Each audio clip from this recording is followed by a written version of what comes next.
Vamos então dando início a mais um encontro do estudo do livro Os Mensageiros. Dando boa noite a todos, saudando o pessoal aí de todo o Brasil. Já vimos aqui que tem comentários de Minas Gerais, do Rio de Janeiro, aqui do Rio Grande do Sul. Uma boa noite a todos, sejam bem-vindos. E vamos lá então. O que temos hoje, Felipe? Bom, Paulo, hoje continuamos então ainda no campo, né, no ambiente rural. É verdade. E logo no início do capítulo 42, então, é o Evangelho no ambiente rural. Isso aí. Eu já trago uma imagem para a gente aí que me chamou a atenção, porque o Aniceto, então, e os demais, né, o André, o Vicente, que estavam lá reunidos com aqueles trabalhadores do ambiente rural que eles conheceram e tal. Esses próprios trabalhadores, servidores, convidaram o Aniceto para participar, então, de um evangelho com eles, né, de um momento lá de estudo do evangelho, né, reconhecendo justamente o elevado grau, né, de hierarquia espiritual do Aniceto. Ele aceitou prontamente, e aí que essa cena me chamou a atenção, que além das entidades espirituais que se reuniram em torno do grupo para participar da reunião, os animais também, né, se juntaram ali, né? O rebanho bovino, ali os muares, né, que são as mulas, os burros ali, né? E até as aves se tranquilizaram nas árvores. Eu achei interessante essa cena, fiquei imaginando, e lembrei muito de São Francisco de Assis, né, que tinha essa capacidade, conforme dizem, de magnetismo com os próprios animais, né, até de comunicação com os animais, né.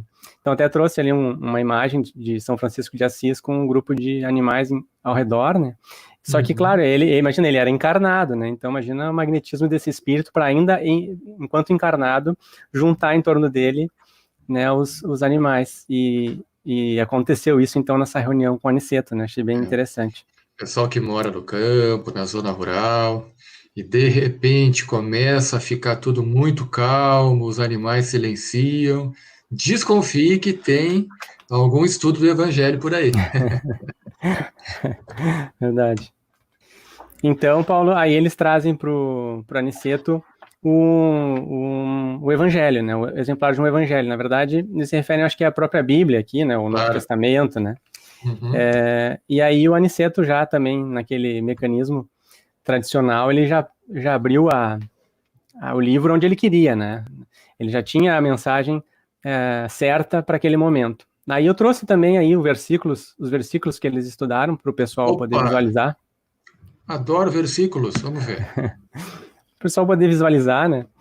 Então, da Epístola aos Romanos, os versículos 19 a 21, fala assim: porque a ardente expectação da criatura espera a manifestação dos filhos de Deus. Porque a criação ficou sujeita à vaidade, não por sua vontade, mas por causa do que a sujeitou, na esperança de que também a mesma criatura será libertada da servidão da corrupção, para a liberdade da glória dos filhos de Deus. Num primeiro momento, eu achei difícil, assim, né, essas palavras, essas frases, né, mas é muito bonita e profunda a explicação que a Aniceto dá em várias páginas aqui, né, inclusive eu recomendo o pessoal que não leu o capítulo, ler o capítulo, porque acho difícil a gente desenvolver todo o conteúdo aqui, Paulo, toda a riqueza, né, de material que ele traz. Então, ele consegue, assim, ó, dissecar realmente essa passagem, muito legal. A gente vai dando umas pinceladas, né? Mas a leitura não substitui, né? O vídeo não substitui a leitura reflexionada, né? De vários capítulos aqui que a gente alcança até uma parte, né? Mas certamente o livro tem um alcance mais profundo que às vezes nos escapa, né? Talvez cabe eu dizer, antes de tu seguir, Felipe, que realmente as cartas de Paulo são difíceis, né? Teve dificuldade essa experiência comum, né? Porque é de uma cultura diferente, numa língua diferente, no outro lado do planeta. Então, há problemas de tradução da carta, né? E eu não posso deixar de recomendar para os amigos aqui, que têm interesse por esse tema e que querem compreender as cartas de Paulo um pouco melhor, há uma série de vídeos do Haroldo Dutra Dias, né, em que ele, naquelas viagens que ele faz lá para Jerusalém, para aquela região em que Jesus conviveu e os apóstolos, ele teve uma viagem que foi só sobre as cartas de Paulo, né? Então, há vários vídeos no canal dele explicando a carta aos Romanos, aos Coríntios, aos Gálatas, aos Tessalonicenses. Então, vale a pena quem tem interesse aprofundar esse tema, porque, vê, isso aparece aqui em André Luiz, né? Não é à toa que o mensageiro abre o Evangelho e traz a lição, né? Ele conhece profundamente esse material, né? Há tradições, certamente, de grandes estudos bíblicos na espiritualidade, né? Que é a fonte primária das passagens de Jesus, dos apóstolos, das suas lições, está tudo lá, né? Por isso que ele vai direto ali e nos traz essa lição que no linguajar dele fica tudo mais fácil de compreender, né? Eu destaquei várias frases, passagens, Paulo, né, que me chamaram a atenção, posso ir trazendo aos poucos. Uhum. Lembrando, então, que a gente estava vindo de um episódio, né, na natureza, lá onde aquele senhor havia ficado ferido por uma patada de um burro, depois de muito agredir, né, o animalzinho, né, eles passaram por aquela experiência, então o Aniceto pegou esse gancho e manteve, né, nessa linha da questão da natureza, né, e dos trabalhadores ali que serviam no ambiente natural. Aí era ele a traz lição do momento, né? Perfeito. E aí essa epístola, né, esse trecho da epístola traz bem essa questão da criatura e da criação, né? Bom, ele traz frases como, por exemplo, há milênios a natureza espera a compreensão dos homens, né? Mais uma vez, trazendo essa questão, né, de quanto a gente, como seres humanos, oprimimos a natureza, né, pelas nossas vaidades humanas, ele traz mais adiante, né, nos chamando também de seres escravizados na crosta, né, nós como escravos dessas paixões humanas, né, que acabamos na busca daí ele traz na busca de alimentação, excessos de alimentação, né, vamos então oprimindo a natureza. Ele fala que nos tornamos até vigorosa máquina de triturar, né? Ele traz coisas bastante profundas e para pensar mesmo, né? Para a gente refletir. Deixa eu mandar um abraço para a Wanda Lorena, que está nos acompanhando aqui, dizendo que segue desde o primeiro, lá de Recife. Então, siga conosco aí, Wanda. É um privilégio contar com os amigos aí. Tem a Neuza aqui comentando também, Silveira, de que também os comentários de Emmanuel na série Fonte Viva, sem dúvida, né? Não só a Fonte Viva, toda uma literatura. O Emmanuel é um grande, no bom sentido, comentarista do Evangelho, né? Então, ele, em cada trecho, às vezes um trechinho com um significado que a gente nem consegue contextualizar ali, ele tira uma lição, né? Que é o material que nós usamos, né, Felipe, na nossa casa espírita, né? Sempre para embasar a nossa reflexão, a nossa palestrinha ali da noite, são esses livros da série Fonte Viva, realmente. E essa fala aqui, falando de termos mais gerais, Felipe, olha o contexto, né? São trabalhadores espirituais, né, que estão alocados para servir no campo, né? Cuidando mesmo de questões por delimitação geográfica, né? Estão ali cuidando da crosta de seres humanos, claro, da natureza como um todo, mas especialmente de nós seres humanos, que, como tu disseste, estamos teimando há milênios a nos alinharmos ao bem superior, à natureza, à compreensão maior das coisas, né? Então, esses trabalhadores espirituais devem se sentir, às vezes, desesperançados, né? Sim. Tristes, poxa, a gente está aqui trabalhando, a gente tenta inspirar a humanidade, os seres humanos, né? E às vezes eles não são acessíveis ao nosso trabalho, ao nosso esforço, à nossa intuição, né?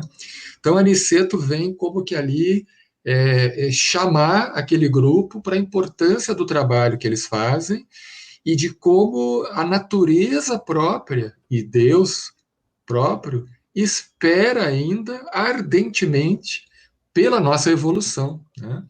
E que eles estão trabalhando ali pelo futuro da humanidade, para não desanimarem, apesar da nossa refratariedade aos ensinamentos e à sustentação espiritual, né? Eu Sim. senti dessa maneira, assim, o pessoal está ali, né? Motivacional, né? Foi uma palestra motivacional.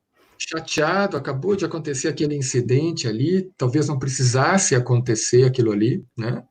E Aniceto vem chamar pelo quão divino é aquele esforço que eles empreendem ali, que não desanimem, né? Sim, exatamente. Ressaltando que o ser humano está em débito com a natureza, como tu falaste, né? Mas dia Sim. virá em que essa integração acontecerá, né? Esse dia chegará. Sim. E aí ele coloca coisas tipo esse parágrafo aqui. Escutemos os gemidos da criação, pedindo a luz do raciocínio humano, mas não ouvidemos também a lágrima desses escravos da corrupção, né? Ou seja, ele reconhece, né, os exageros, né, os excessos que a criação, né, a natureza vem sofrendo, mas pede, né, de certa forma, piedade, misericórdia por nós humanos ainda atrapalhados, né, escravos da corrupção, né? Ele coloca ali, eu conheço de perto os sacrifícios que vocês fazem, né? Abnegados trabalhadores espirituais do solo terrestre. Muito de vós aqui permaneceis, como em múltiplas regiões do planeta, ajudando os companheiros encarnados, acorrentados às ilusões da ganância de ordem material, né? Então, é esse chamado, né? E parece que teve um impacto grande naquele grupo de espíritos ali que ficaram bem impressionados, né? Sobretudo quando ele começa a trazer alguns detalhes, né? Que ele faz uma profecia, na verdade, tem um tom profético essa mensagem do Aniceto, né? Quando ele traz esses dados técnicos a respeito do nitrogênio. Exatamente. E daí tem algumas frases, que como eu falei, são páginas, várias páginas desse discurso dele, né? Em que eu fui pincelando algumas coisas. Então ele fala justamente nessa questão, sempre que a gente volta à crosta, né, levamos muito longe a aquisição de nitrogênio, né, que é um elemento essencial para a sobrevivência e a gente não consegue absorver do ar, né, diferente do oxigênio. Ele traz que isso, então, vira uma obsessão, até ele chama de tragédia mundial, né, essa busca incessante e apaixonada por esse elemento da vida, né. E aí que ele vem nessa questão que tu falou, né, Paulo, da absorção através do ar do nitrogênio, que, né, se a gente conseguisse fixar 10 gramas que fosse, seria, assim, o paraíso na Terra, como ele fala aqui, né. Mas não é possível, nenhum ser vivo, a não ser as plantas, consegue absorver o nitrogênio, né. Então, interessante também, depois ele lembra que nem em nosso lar, né, ele traz aqui, ainda estamos distantes em nosso lar da grande conquista do alimento espontâneo pelas forças atmosféricas, em caráter absoluto.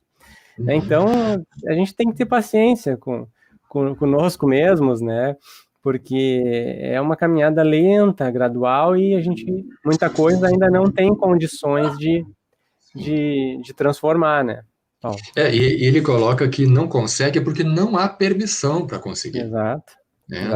Ainda não é do nosso nível evolutivo criar elementos biológicos capazes desse aproveitamento, né? Mas que isso é biologicamente possível e será alcançado.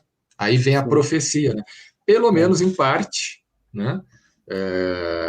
Teremos essa capacidade biológica de transformar e de fixar no organismo alguma parcela de nitrogênio, a solução técnica dessa questão, né, de fixação, e o futuro pode trazer, né, essa possibilidade, mas teremos que ter desenvolvido antes os ascendentes espirituais, morais, para chegar nessa etapa evolutiva, né? Porque a gente imagina que nós, seres humanos, que a evolução é tudo que aconteceu atrás de nós. Sim. Né? Do ponto de vista biológico, a gente pensa assim, a gente pensa em evolução espiritual, mas a evolução biológica, física, também não finalizou ainda. Claro. Né? Nós estamos encaminhada em evolução, então, o nosso cérebro, o nosso organismo, tudo ainda está passando pelos processos naturais de evolução, e ele aponta aqui algo que no futuro deve acontecer de alguma maneira. Né? Só lembrando, Paulo, a questão do nitrogênio, a gente falou meio por cima aqui, uma das nossas colegas perguntou ali, o nitrogênio ele é um componente essencial das proteínas, né, Paulo? Uhum. E as proteínas são essenciais à vida humana, né, à vida animal, então. Exato. Nosso próprio DNA, né, é feito de bases nitrogenadas, né? Nitrogênio é um átomo, né, como é de oxigênio, de hidrogênio, de carbono, né? Aliás, são esses os principais da nossa atmosfera, né? Carbono, oxigênio, nitrogênio e hidrogênio, né? O CHON, né? CHON, né? Então é isso, é um elemento. E a dificuldade justamente é essa, o oxigênio a gente absorve pelo ar, o nitrogênio só através da alimentação, né? Essa é a questão. E outra coisa, Paulo, que quando os espíritos aqui se referem aos animais, à natureza como seres inferiores, né, e a gente repete esses termos, não é em tom pejorativo, depreciativo, né, Paulo? É uma questão de É a linguagem do livro. O próprio Aniceto traz esse termo. Sim, né? sim. Como nós falamos também que existem espíritos superiores a nós, e nós somos espíritos inferiores, e a gente faz essas comparações por questão didática, né? Não é de maneira depreciativa. Pelo contrário. Né? É a linguagem da própria espiritualidade. A gente está só Sim. lendo e comentando alguns trechos aqui, né? Bom, e aí encerrou-se essa bela reunião na natureza e começou os preparativos para uma outra reunião no lar, né? No ambiente doméstico, lá na casinha de Ismalha e Isabel, né? Estou com a Ismalha na cabeça. Sim. Que é o capítulo 43, né? Isso. Ele começa a dizer, né?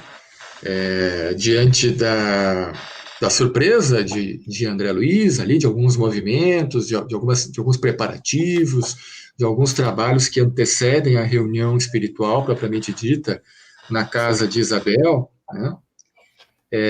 E Aniceto comenta que realizar uma sessão de trabalhos espirituais não é coisa tão simples, né? E, via de regra, começa bem antes dos preparativos físicos, né, que nós providenciamos nas nossas casas espíritas, nos nossos ambientes de trabalho. Né? Eu lembrei muito dessa parte aqui, saudosamente, da nossa casa, né, Felipe? Nosso trabalho, né?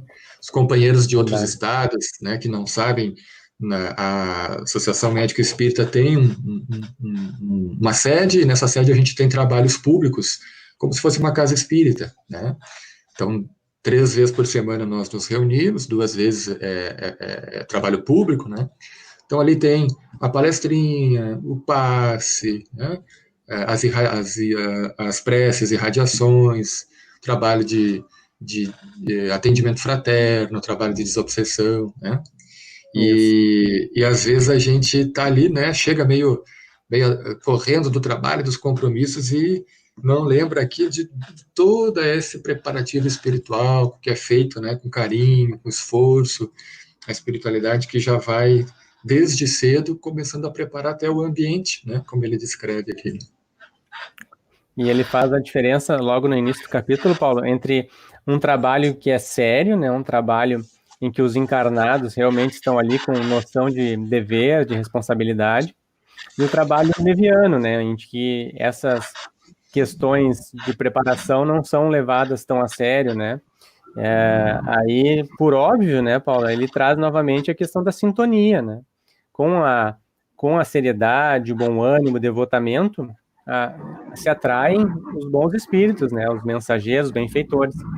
Do contrário, vêm espíritos que não estão preocupados com né, aquela solenidade, né, com a importância do que está sendo debatido, né, com o bem, com o amor e com a verdade, né, Paulo?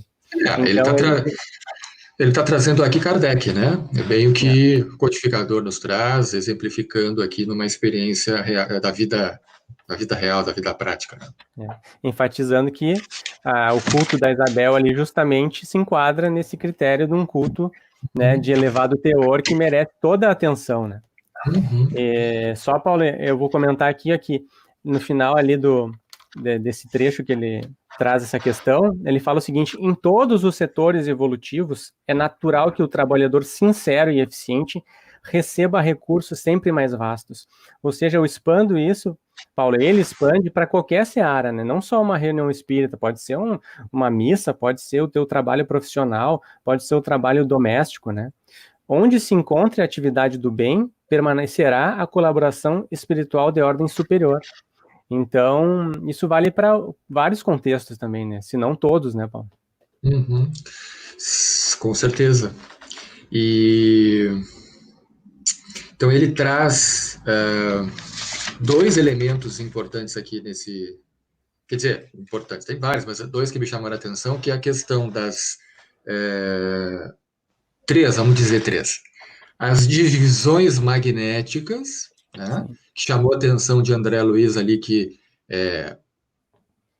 vamos imaginar, né, são separados compartimentos dentro do ambiente interno, que delimitam a área de atuação, de repercussão das vibrações dos espíritos sofredores ali trazidos, né? Então, como se fossem barreiras magnéticas internas que delimitam áreas que há essa influenciação, áreas que não há. Tem a questão da magnetização do ar, né? Trabalho de preparação da atmosfera, até num sentido mais concreto, né? Psíquica ali do ambiente, e o trabalho das guardas, né? O trabalho dos vigilantes, dos vigias, como ele chama aqui, que formam essa barreira mais externa no entorno do lar, servindo como uma primeira barreira à entrada de elementos não desejáveis à reunião. Né? Então, me chamou a atenção essas três providências que são descritas aqui por Aniceto e explicadas para o André Luiz. Né? Sim, são os bastidores da reunião, né, Paula? As preliminares, né, que são muito importantes e a gente não tem, às vezes, essa noção. É importante essa explicação, né? E legal que ele lembra aqui, Paulo, que tu que gosta de história também, da questão que desde os sacerdotes do Antigo Egito, né, eles já tinham noção da importância de sanear a atmosfera, né? E lembrei de ti, Felipe, dessa parte aqui. Nós falamos do sol, né, do culto ao Deus Sol, realmente, né? E eu lembrei também, tu vê, em Nosso Lar, talvez no livro Nosso Lar, eu não me lembro, não, mas traz a informação, mas sobretudo num livro do Chico com uma médium, agora me fugiu o nome, que descreve a arquitetura de Nosso Lar e tal.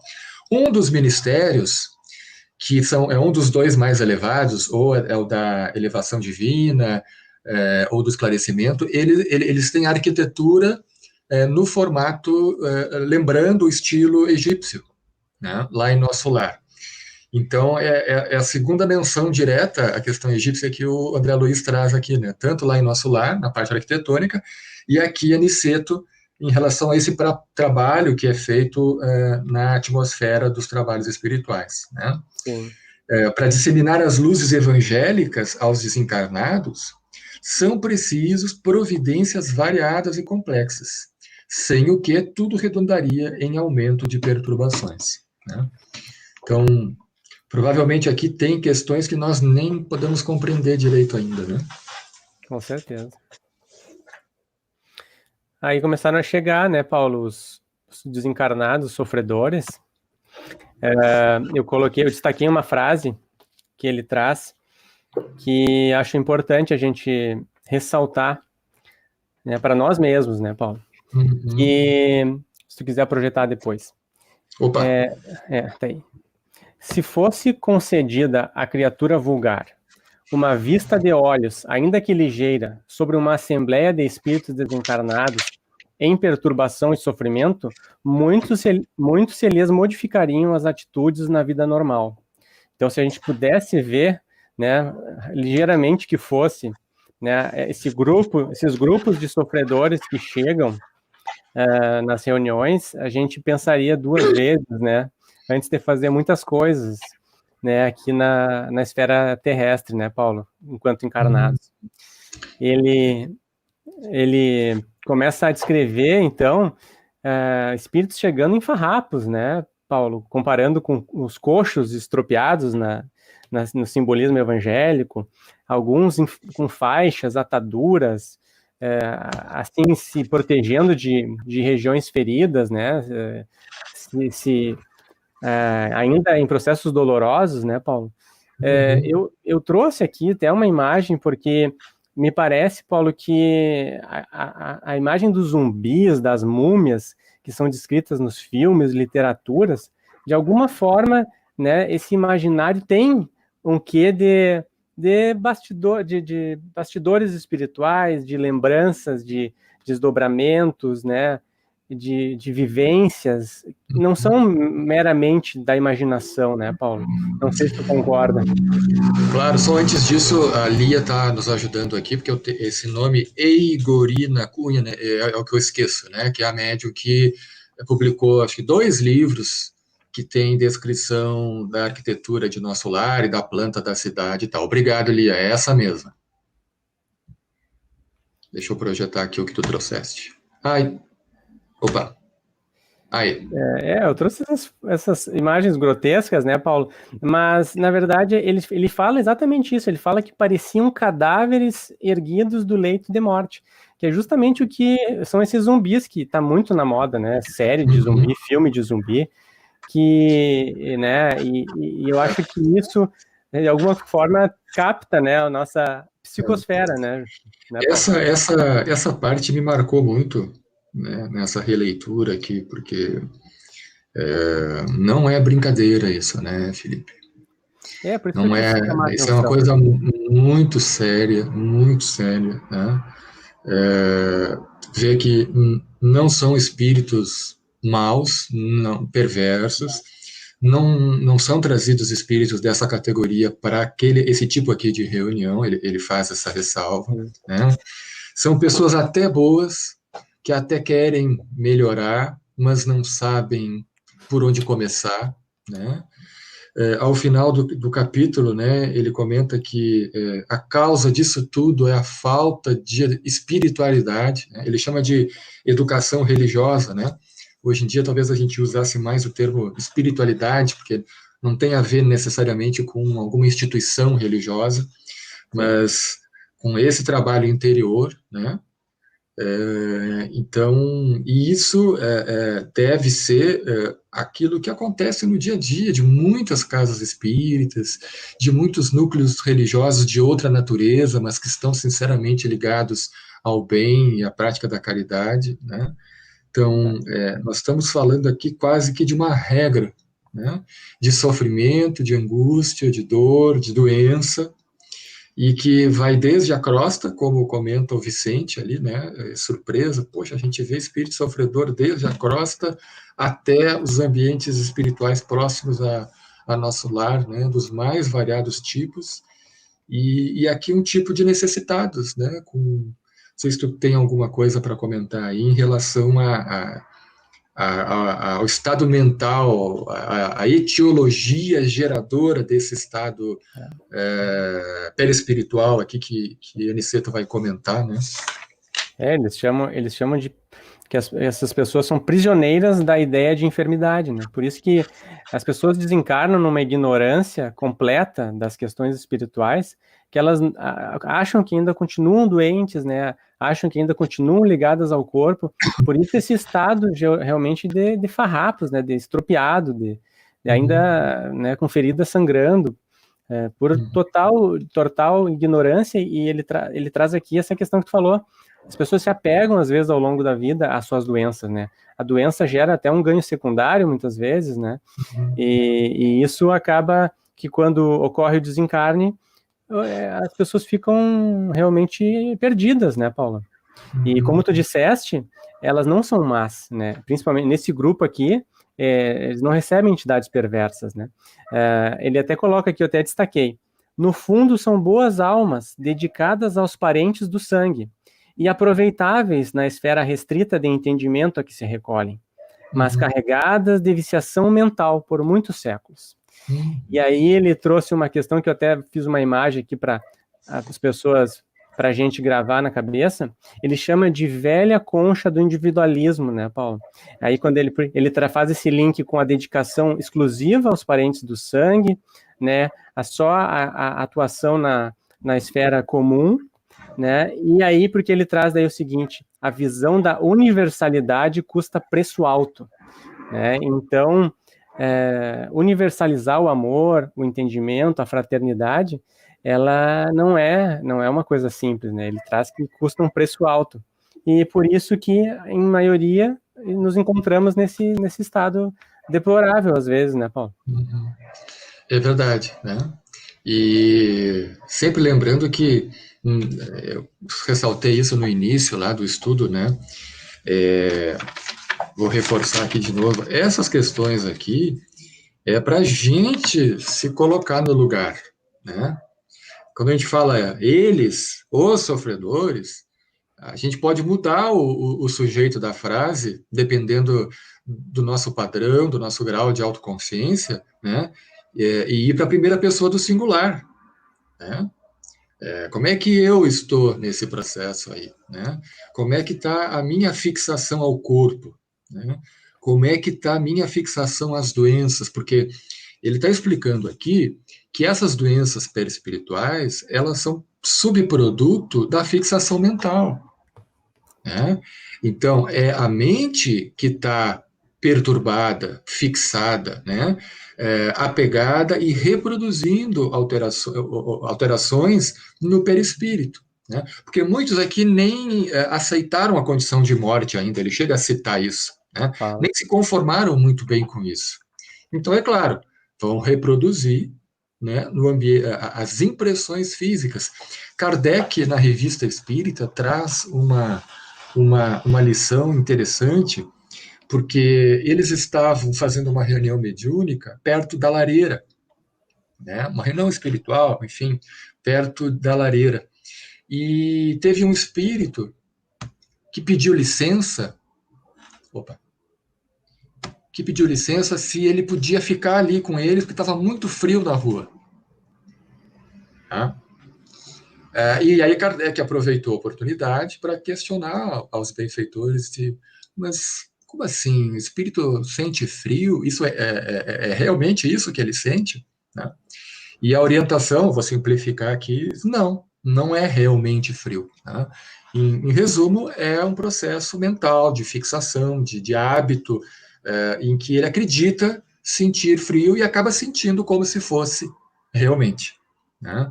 Então, a gente vai ver, André Luiz, que toda a base dos processos de saúde e de doença estão na nossa mente. Né? E André Luiz vai desenvolver isso em alguns livros posteriores.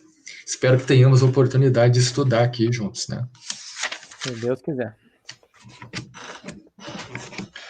Tem mais algum ponto importante desse capítulo ou passamos para o próximo? Acho que só no finalzinho, Paulo, só para lembrar que ele coloca o seguinte: é lógico que devemos, quando encarnados, prestar toda a assistência ao corpo físico, que funciona como vaso sagrado, mas remediar a saúde e viciar a mente são duas atitudes essencialmente antagônicas. Então é diferente, uma coisa é cuidar do corpo, do vaso sagrado, que é importantíssimo. Outra coisa é viciar a mente, como tu falou, né? Toda essa tua explicação aí, E um que é... depende do outro, né? Sim. Porque às vezes a pessoa Exatamente. quer cuidar tanto do corpo, que vicia a mente. Sim, Então ela sim, não está cuidando, é um excesso. ela tá adoecendo. Sim, perfeito. Né? Então as duas coisas têm que andar junto. É isso que o Aniceto quer dizer aqui. Né? Muito bem, vamos ao capítulo 44, assistência. Isso. Né? Muito emocionante esse capítulo também, né? Isso eu gostei bastante. O André vai se ensaiando aí, né? Vai botando as mãos à obra aí, né? Cara, ele já tem um trabalho longo lá em Nosso Lar, nas câmeras de retificação. Inclusive, ele vai citar bastante nesse capítulo as lembranças dele com a Narcisa, com o trabalho que ele desempenhava lá. Mas, se não me engano, é a primeira vez que na crosta ele presta auxílio. Né? Ele se assustou no primeiro momento, né, Paulo? Eu É, trouxe até o diálogo ali, o primeiro diálogo deles ali, em que ele pergunta, né, estarei preparado para trabalho dessa natureza, né? Porque o Aniceto intimou ele, né, mãos à obra, distribuamos passes de reconforto. E aí ele, mas eu estou preparado para isso, né? E aí, Aniceto, por que não? Né? Toda competência e especialização no mundo constitui desenvolvimento da boa vontade. O sincero propósito de cooperação, noção de responsabilidade, bastam, né, para que sejamos iniciados em qualquer trabalho novo. Então, aí ele, não, vamos lá, né? Vamos ajudar. o estágio dele não era teórico, né? Era prático. Sim, e legal que isso a gente pode usar, né, Paulo, aqui no nosso contexto, né, que às vezes a gente fica um pouco receoso de iniciar numa atividade nova, num Claro. compromisso novo, acha que não está preparado, que não tem condições. Tá aí a resposta tá aí, ó, boa vontade, propósito de cooperação, noção de responsabilidade, isso ainda mais sabendo que os espíritos estão com a gente, né? Uhum. Que não somos nós os protagonistas, né? Boa vontade e senso de responsabilidade. Né? É. Muito, muito bom. Né? E aí ele lembrou muito, né? Ele faz uma comparação aqui, ele como médico, que tinha grandes conhecimentos e estudos, coisa e tal, mas nesse momento o que vinha à memória dele era a humilde Narcisa, que com amor fazia mais do que com medicações, né? Então a inspiração dele ali não foi a experiência carnal de médico, mas a experiência de humildade nas câmeras de retificação com a amiga enfermeira Narcisa. Exatamente. Até eu estava lendo, né, Paulo, e às vezes pode parecer meio piegas, ingênuo, né, ficar falando que, ter esperança, tratar com amor, com ternura, né, vai ser mais importante com a medicação. Mas agora, no nível de conhecimento espiritual que a gente tem, estudando esse livro, estudando Nosso Lar, a gente não pode ter esse tipo de pensamento, né? Isso funciona mesmo com uma eficiência absurda, né, Paulo? Então eu trouxe aqui também uma imagem para o pessoal visualizar que é isso mesmo, podem crer que não é só o remédio, né, tomado ali, a injeção, né, a forma como a gente atua, né, ele traz aqui até nem tanta firmeza e energia, mas ternura e compreensão. Como tu falou, nesse momento ele não estava recorrendo à técnica da medicina oficial. Aniceto traz também que o melhor remédio é a renovação da esperança. Então, isso aí tem que ser exercido, né? E claro que associado a todo o tratamento médico, tratamento medicamentoso, mas tem que vir associado com essas coisas, né, Paulo? Com essa energia, né? Com essa energia. E ele está trazendo uma lição aqui bem clara que a gente custa a assimilar, né? A gente custa assimilar, que é a lição de Jesus, né? Que se colocava como um intermediário de Deus, né? Da fonte única e suprema do bem. né? Tem aquela passagem do doutor da lei que vem, meu bom mestre, meu bom mestre poderia nos dizer, aí Jesus interrompe e diz, por que me chamais bom? Bom só há um, é o Pai. Né? Então, esse trabalho aqui é uma intermediação de dons divinos, né? De ações curativas que não pertencem aos espíritos ali que estão impondo as mãos, que estão se pondo ao trabalho de assistência, né? É aquele processo que a gente chega a visualizar aqui no livro, né? De canalizar essa fonte superior e suprema do bem, da cura, da bondade, né? E é preciso essa fé, né? Essa confiança para se colocar a serviço, né? Certo. E isso é reforçado até pela emoção do André Luiz ali, né? Quando consegue curar, entre aspas, a senhora que estava com tracoma, né? Com uma lesão ocular, e ele ali, na primeira vez que fez a imposição de mãos, opa, já operou, entre aspas, um milagre, né? E Aniceto chega ali, não, meu querido, não, cuidado com a vaidade, né? Nós somos meros dispensadores do bem divino, né? Isso aí. Não se impressione com os resultados, né? O bom trabalhador é apenas o que cumpre a tarefa, não é o que promove melhores resultados, né? Então, são lições muito profundas. Muito, muito. Né? No primeiro momento, eu achei legal que o André ele percebeu que já deixou de lado um pouco aquela, ele chama de curiosidade doentia, né? Quando ele esteve na frente da primeira paciente, digamos assim, para aplicar o passe, que era essa com a lesão nos olhos, ele percebeu que não veio aquela coisa, por que ela adquiriu essa doença, será, na Terra? Né, por que ela mantém os sintomas? Essa coisa de cientista, de médico, pesquisador que ele tinha, ele conseguiu deixar de lado, o que já certamente favoreceu essa atuação dele, né, que com sinceridade, com fé, com vontade de ajudar, acabou funcionando. E aí, como tu falou, né, o Aniceto chamou muita atenção para ele não cair, né, na armadilha da vaidade, né? A vaidade. E aí no final ainda coloca, cumpre a vontade divina do Senhor e passa adiante. Né? Não fica ali naquele excesso de contemplação, deslumbramento, deu certo, não sei o que, tal. Sim. Né? Porque o deslumbramento é o mesmo fenômeno da frustração, só que de sinal contrário. Né? Em que tu te coloca como agente protagonista do processo, enquanto absolutamente não é. Sim. Tanto é que ele teve, nos próximos pacientes ali, nas próximas desencarnados, alguns melhoraram, outros não, outros ficaram iguais, né? Então ele teve essa experiência completa, né? Do êxito e do fracasso, digamos assim. E eu me lembrei, casualmente, a primeira situação narrada aqui é a senhora cega, né? Com problema nos olhos, né? Eu me lembrei da própria Ananias, né? Ananias foi aquele que recebeu a mensagem do Cristo, né? Ele sabia que Paulo estava vindo a Damasco para matá-lo, para persegui-lo, né? Houve aquela situação no caminho de Damasco que todos conhecemos. Paulo ficou sem visão, né? E Ananias recebeu a mensagem do Cristo dizendo: vai lá encontrar o Paulo na rua tal, né? E cure-o, né?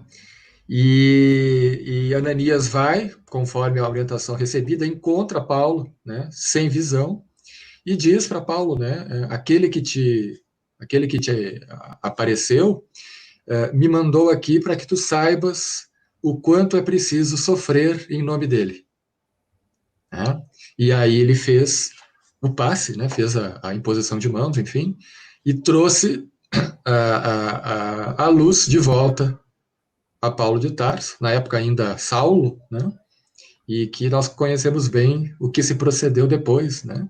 Estávamos falando das cartas de Paulo aqui, né? E toda a missão desse apóstolo que teve a missão de levar o cristianismo, a mensagem do Cristo, para aqueles que não eram judeus, né? Exato, e Ananias foi só o intermediário também nesse Foi episódio. Ali, obedeceu, fez o serviço dele, foi embora, né? É isso, né? Fez e largou. Exatamente, e aí como ele traz no final aqui, o importante é a semeadura, né, Paulo? A semeadura do bem. A colheita não cabe a nós, né? Aí ele fala que, na verdade, a germinação, o desenvolvimento, a flor e o fruto pertencem ao Senhor. Essa parte é boa, né? É boa. Muito Só boa. colocar a sementinha ali, todo o resto não nos pertence. Exato, é até um alívio, né? É uma consciência da nossa pequenez diante do Claro, universo, né? Então, certo, sem dúvida. e isso não é mera metáfora. É esse ponto que a gente tem que. Quando eu digo para mim mesmo, né? Às vezes a gente, que bonito, é uma metáfora. Não, isso é mais que uma metáfora. Isso é uma descrição profunda da realidade espiritual, da realidade da vida. Sim. Né? E é uma lição para nós médicos também, né? Para todo mundo, mas na nossa profissão, especialmente, essa consciência de a gente fazer o máximo melhor que está ao nosso alcance, mas no fundo, os resultados não dependem de nós. Né? Então a gente sai dessa posição de dispensadores de saúde, né? Não é assim que a vida funciona, né? Sim. Também somos intermediários nesse papel, né, Paulo? Sem dúvida. E aí no final ele destaca aquilo que tu lembrou, muito importante, que esses padecimentos todos se devem, em boa parte, à falta de educação religiosa, né, ou espiritual, né, falando em termos mais modernos, né, porque ele fala que não é questão do sacerdócio, enfim, mas a educação religiosa íntima e profunda, é a coisa pessoal, né, a religiosidade intrínseca, que o homem nega sistematicamente a si mesmo, né? Toda essa ignorância e essa negação acabam muitas vezes gerando todo esse sofrimento que a gente viu aí, né? Esse povo todo chegando na casa, né? É verdade. É exatamente isso, né? E aqui o véu, Paulo, o véu da carne, isso a gente, como ele traz ali, se a gente conseguisse ver um pouquinho do que acontece, né? Fora desse véu, a gente repensaria muitas atitudes. Porque aqui a gente fica muito atrapalhado às vezes, né? Tá aí o nosso desafio, né? É conseguir enxergar sem precisar ver, né? E intuir as realidades porque se fosse só uma questão de ver, né? Mas quantos não acreditam mesmo vendo, né? Então, a nossa capacidade de negar e de não compreender e nos mantermos numa posição de ignorância, ela é contumaz, né? A gente se esforça para isso às vezes, né? Então, a gente tem que desenvolver esse senso íntimo, né? De sentir Deus, de intuir o que é evidente, né? Para quem tem olhos de ver, como dizia Jesus, né? Como nós conversávamos tempos atrás, né? Tu olha para o céu, olha para o mar, olha para a natureza, e no livro dos Espíritos eles dizem, né? Basta perguntar quem criou isso, né? Foi o homem? Se não foi o homem quem criou, a resposta lógica é Deus. Né? Então, esse raciocínio primário, que não é só um raciocínio, é algo que vem da alma, né? Tem de ser desenvolvido para que a gente evolua, avance, né? E deixe de se iludir tanto com as coisas da matéria, como tu estava dizendo. Né? Mas é uma tarefa difícil. Né? Estamos nesse esforço. Falamos aqui na primeira pessoa, como tu disse, né? Com certeza. Com certeza. Muito bem. Chegamos ao final do capítulo 44. Deixamos o 45 para a nossa próxima semana. Na próxima quinta-feira. Hoje tivemos bastante participação do pessoal aqui, né? Pedimos escusas por não poder, mas a gente não consegue ler todos, tem agradecimentos aqui, comentários, sugestões. Um forte abraço a todos que nos acompanham aí. Uma boa noite para ti também, Felipe. Até a próxima. Boa noite, Paulo. Boa noite, pessoal. Abração a todos. Tchau, tchau. Lembrando que nosso vídeo sábado vai postado no canal para quem quiser rever ou compartilhar. Tá? Forte abraço. Valeu.